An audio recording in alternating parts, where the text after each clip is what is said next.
Bharat mission एक जानकारी।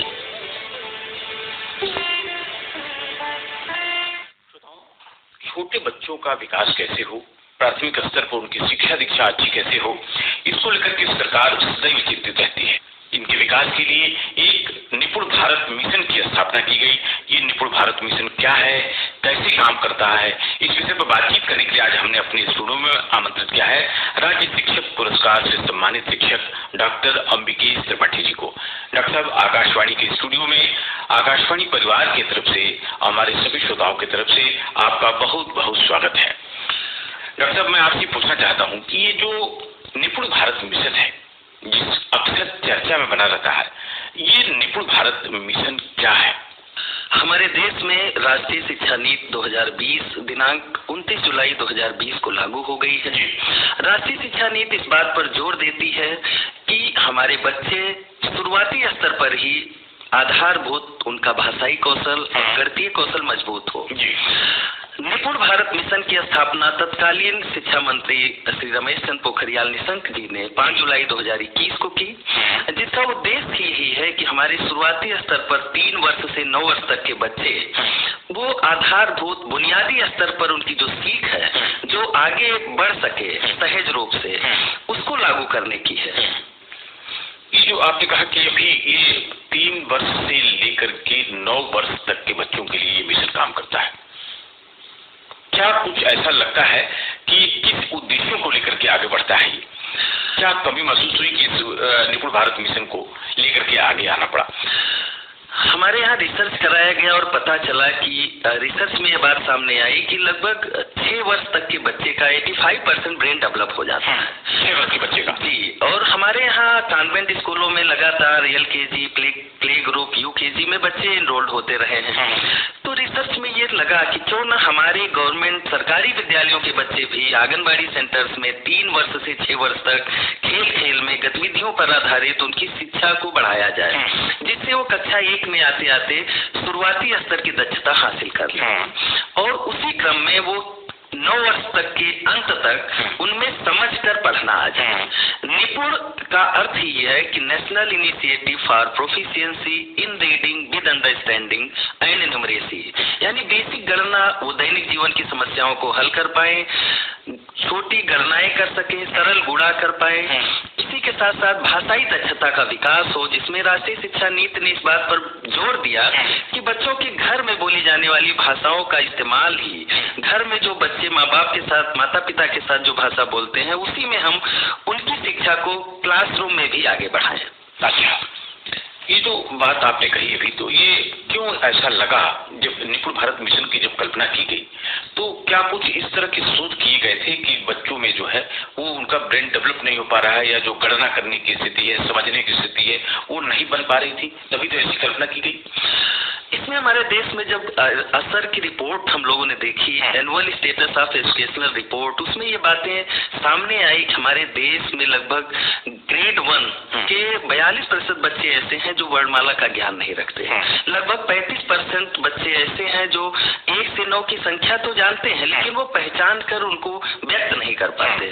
तो इन समस्याओं को दूर करने के लिए भारत सरकार ने निपुण भारत मिशन लॉन्च किया, जिसमें ये एश्योर हो सके हम सभी शिक्षक, माता पिता, अभिभावक, यानी पूरा समुदाय मिलकर कैसे बच्चे का सीखना सुनिश्चित करे, कैसे प्रेरित करे, इस विषय में ही हमारा निपुण भारत मिशन कार्य कर रहा है। अंबिकेश जी, जैसे कि पाश्चात्य जो शिक्षा है उसमें LKG, UKG इस तरह का अध्ययन होता था, और आपने बताया कि 3 वर्ष से लेकर 9 वर्ष तक के बच्चों तक में जो निपुण भारत मिशन काम करता है, तो क्या इसका भी कोई वर्गीकरण किया गया है कि बच्चा कब किस कक्षा में पढ़ेगा?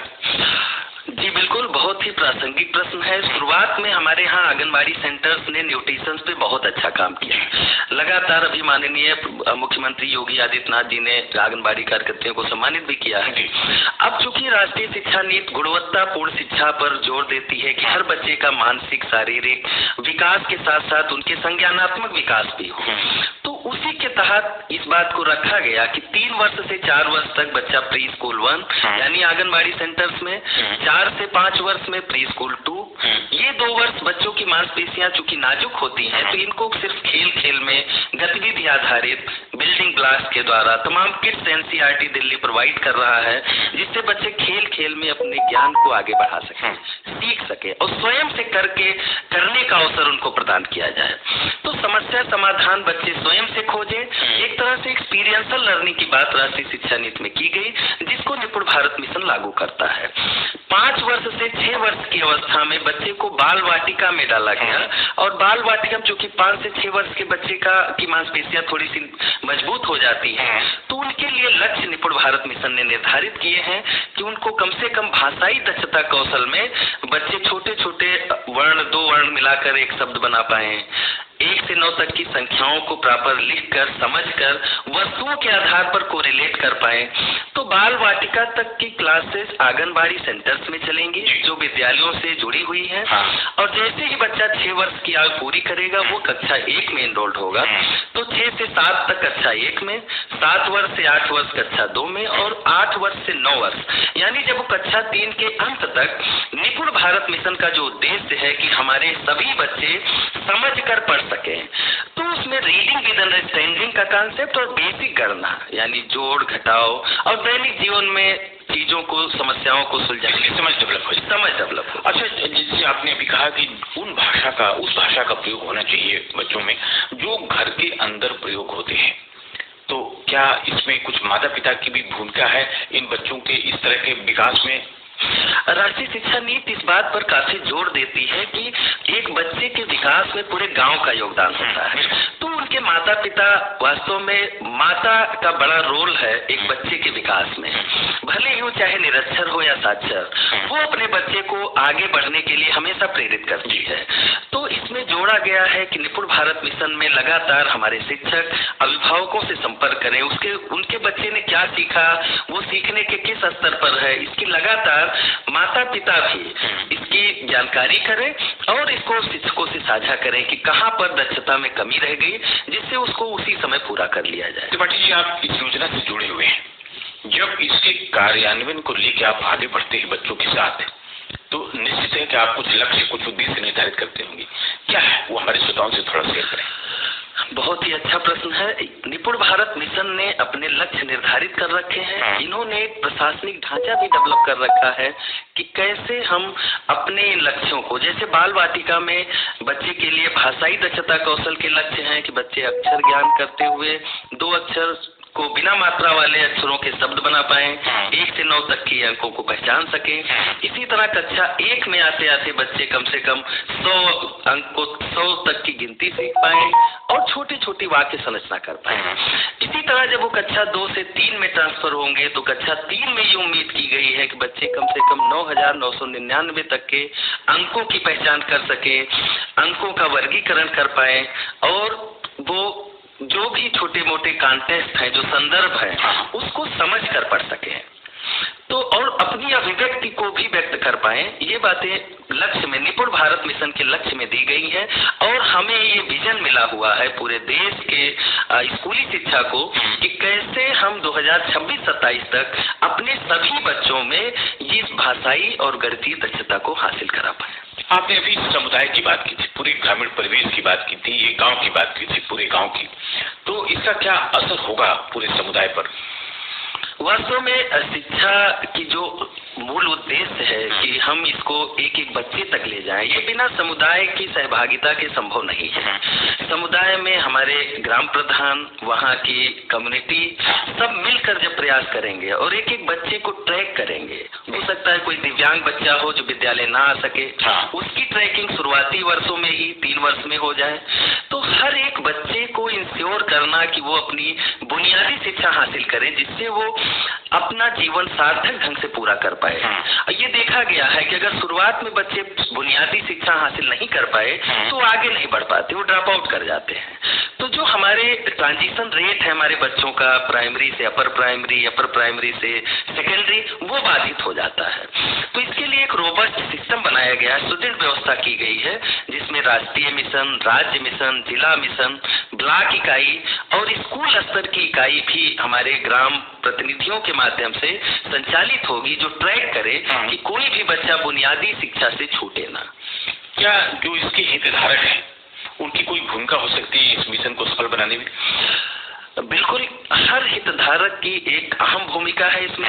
शिक्षक, अभिभावक, वहाँ का समुदाय, वहाँ का प्रशासनिक ढांचा, पूरा एक टास्क फोर्स गठित की गई है भारत सरकार के शिक्षा मंत्रालय से। उत्तर प्रदेश की जो परियोजना निदेशक हैं वो इसकी चेयरपर्सन हैं, जो पूरे उत्तर प्रदेश के सभी बच्चों के बुनियादी सीख के लिए हर ब्लॉक इकाई, न्याय पंचायत स्तर पर अभिभावकों की एक कमेटी होगी जो लगातार साप्ताहिक, मासिक रूप से इसकी बैठकें करेगी कि कोई भी बच्चा बुनियादी साक्षरता और संख्या ज्ञान में पीछे ना रह जाए। मतलब ये सारे लोग मिल करके इस योजना को, इस मिशन को सफल बनाने का प्रयत्न कर रहे हैं। जी बिल्कुल। अमरजीत जी, चलते चलते आप जो छोटे छोटे बच्चे हैं उनके गार्जियन से, उनके अभिभावकों से क्या कहना चाहेंगे?